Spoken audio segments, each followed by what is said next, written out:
Hello दोस्तों, ये video में आप देख सकते हैं कि कैसे डिबेट हो रही है और इतनी अधिक जानकारी जो मैक्सिमम जानकारी दे सकते हैं ऐसी जानकारी निकाल कर हम लाए हैं। तो अंत तक आप वीडियो में बने रहिए क्योंकि बढ़िया जानकारी आपको मिलने वाली है और हमें आशा है, अपेक्षा है कि आपको ये वीडियो ज़रूर पसंद आएगा। तो आप हमारे साथ अंत तक जुड़े रहिए और सब्सक्राइब कीजिए। मैंने 2017 में सुप्रीम कोर्ट में पीआईएल फाइल किया था। मैंने 2017 में कहा था कि 5 करोड़ घुसपैठिए भारत में रह रहे हैं। 5 करोड़। ऑस्ट्रेलिया की जनसंख्या 2 करोड़ है और भारत में 5 करोड़ घुसपैठिए हैं और वो पीआईएल मेरी आज तक पेंडिंग है। कनाडा की जनसंख्या 4 करोड़ है और भारत में 5 करोड़ घुसपैठिए हैं और ये 5 करोड़ का डाटा मैंने 2024 में नहीं 2017 में दिया था। अब उनकी संख्या और बढ़ चुकी है। पहले इलाहाबाद हाई कोर्ट ने कहा था कि धर्मांतरण राष्ट्र की सुरक्षा के लिए खतरा है और अब झारखंड हाई कोर्ट ने कहा है कि घुसपैठ हमारी राष्ट्रीय सुरक्षा के लिए खतरा है। उन्होंने वहां के पुलिस अधिकारियों को पूछा है कि आप ये बताइए कि जो ये झारखंड में घुसपैठिए हैं इनको डिटेन कैसे करेंगे, इनको डिटेक्ट कैसे करेंगे, इनको आइडेंटिफाई कैसे करेंगे और इनको डिपोर्ट कैसे करेंगे। झारखंड हाई कोर्ट ने झारखंड की सरकार को 2 सप्ताह का समय दिया है और उनसे पूछा है कि जो झारखंड में घुसपैठिए आ गए हैं बांग्लादेशी रोहिंग्या, जो झारखंड में ट्राइबल हमारी बहन बेटियां हैं उनको फंसाते हैं, लब जिहाद करते हैं, फिर शादी विवाह करने के बाद आधार बनवा लेते हैं, राशन कार्ड बनवा लेते हैं, ड्राइविंग लाइसेंस बनवा लेते हैं, वोटर आईडी बनवा लेते हैं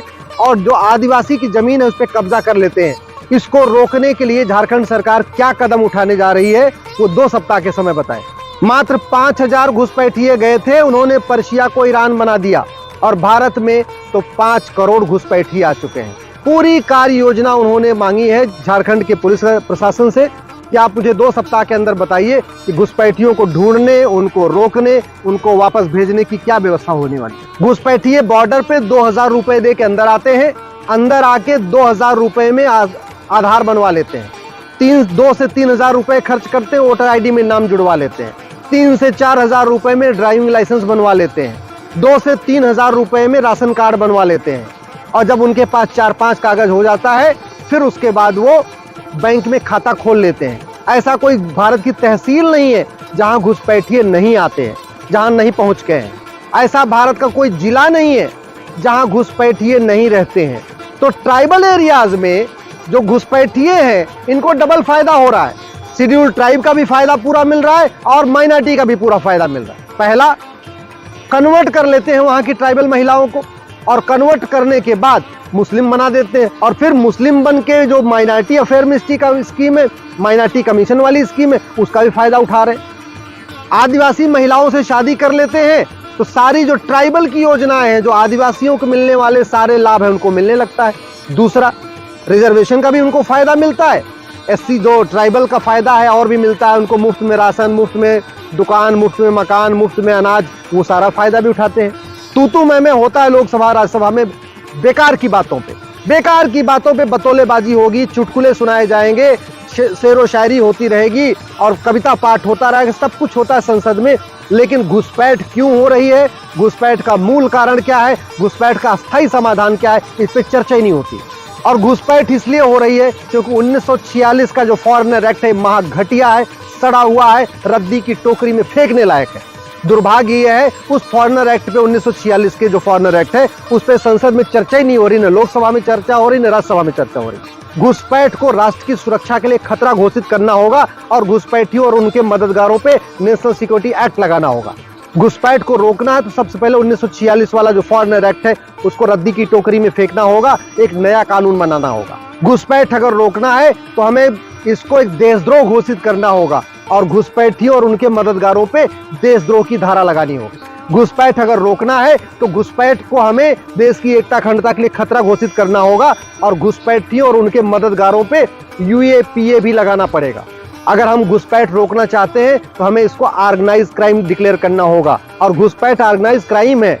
कोई वहां से आता है, कोई आधार देता है, कोई राशन कार्ड देता है, कोई वोटर आईडी देता है, कोई ड्राइविंग लाइसेंस देता है, सब उनको बनवा के देते हैं। घुसपैठ अगर रोकना है तो हमें इसे वेजिंग वॉर डिक्लेयर करना होगा वेजिंग वॉर में आजीवन कारावास फांसी होती है, लेकिन हमने घुसपैठ को वेजिंग वॉर डिक्लेयर ही नहीं किया है। अब वेजिंग वॉर डिक्लेयर नहीं किया, इसलिए कोई भी जिले की, पूरे देश में कोई भी पुलिस वेजिंग वॉर की धारा नहीं लगाती घुसपैठियों पे। 1 साल के अंदर घुसपैठियों को सजा देना होगा, 1 साल के अंदर।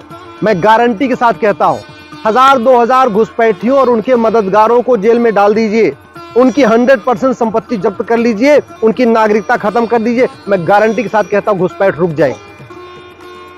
घुसपैठियों और उनके मददगारों के खिलाफ गैंगस्टर एक्ट लगाना होगा, उनकी 100% प्रॉपर्टी जब्त करना होगा, उनकी नागरिकता खत्म करना होगा, उनको आजीवन कारावास फांसी देना होगा, तब जाके घुसपैठ रुकेगी। ना हमारा पासपोर्ट एक्ट ढंग का है, ना हमारा फॉरेनर एक्ट ढंग का है, इसलिए 5 करोड़ घुसपैठिए 2017 में आ गए। अभी 2024 में इनकी संख्या 5.5 करोड़ के आसपास हो चुकी, क्योंकि जो यहाँ है वो हर साल बच्चे भी पैदा कर रहे। सिंगापुर में घुसपैठ करने की हिम्मत नहीं होती, कोरिया में घुसपैठ करने की हिम्मत नहीं होती, जापान में किसी को घुसपैठ करने की हिम्मत नहीं होती, चीन में किसी के घुसपैठ करने की हिम्मत नहीं होती, भारत में घुसपैठ करने की हिम्मत होती। क्यों? क्योंकि हमारा कानून सड़ा हुआ है। अगर कोई पुलिस वाला कुछ कार्रवाई करना चाहे तो भी नहीं कर सकता, कोई कानून ही नहीं है।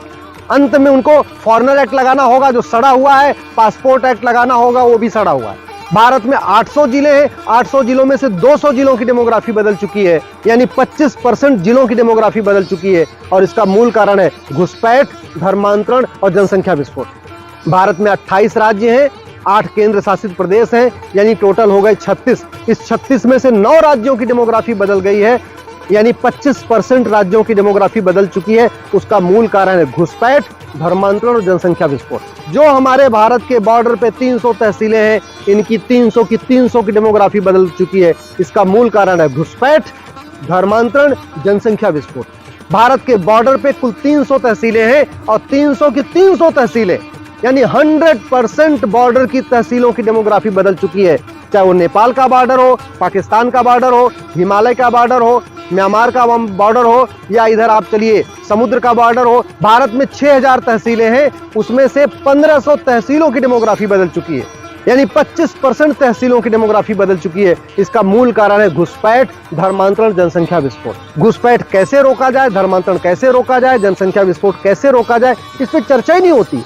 और नतीजा 9 राज्यों में खत्म हो चुके हैं, 200 जिलों में खत्म हो चुके हैं, 1500 तहसीलों में खत्म हो चुके हैं। और संसद में तू मैं होता है, लेकिन घुसपैठ नियंत्रण, धर्मांतरण नियंत्रण, जनसंख्या नियंत्रण कानून पर चर्चा ही नहीं होती। और 2047 में वही होगा जो 1947 में हुआ था, और इसके लिए जिम्मेदार होंगे ये नेता। अगर हमने घुसपैठ को देशद्रोह घोषित नहीं किया, घुसपैठियों के खिलाफ और घुसपैठियों के मददगारों के खिलाफ एनएसए नहीं लगाया, यूएपीए नहीं लगाया, गैंगस्टर एक्ट नहीं लगाया, वेजिंग वॉर की धारा नहीं लगाई, इनके ऊपर देशद्रोह की धारा नहीं लगाई, इनकी 100% प्रॉपर्टी जब्त नहीं किया, इनको आजीवन कारावास फांसी नहीं दिया, तो याद रखिएगा आने वाले टाइम में पूरे देश से हिंदू खत्म हो जाएगा 25 से 30 साल के अंदर। ये नेता केवल तू मैं करेंगे, आरोप प्रत्यारोप करेंगे, नूरा कुश्ती करेंगे, बतौलेबाजी करेंगे। वास्तव में अगर भारत को बचाएगा तो कठोर कानून बचाएगा, घुसपैठ नियंत्रण कानून, धर्मांतरण नियंत्रण कानून, जनसंख्या नियंत्रण कानून। और एक बात याद रखिएगा, आज के नेता 25 साल के बाद आपका घर बचाने नहीं आएंगे। आज के नेता 25 साल बाद जब ये घुसपैठी आपका घर जलाएंगे, इसमें से कोई आपका घर बचाने नहीं आएगा।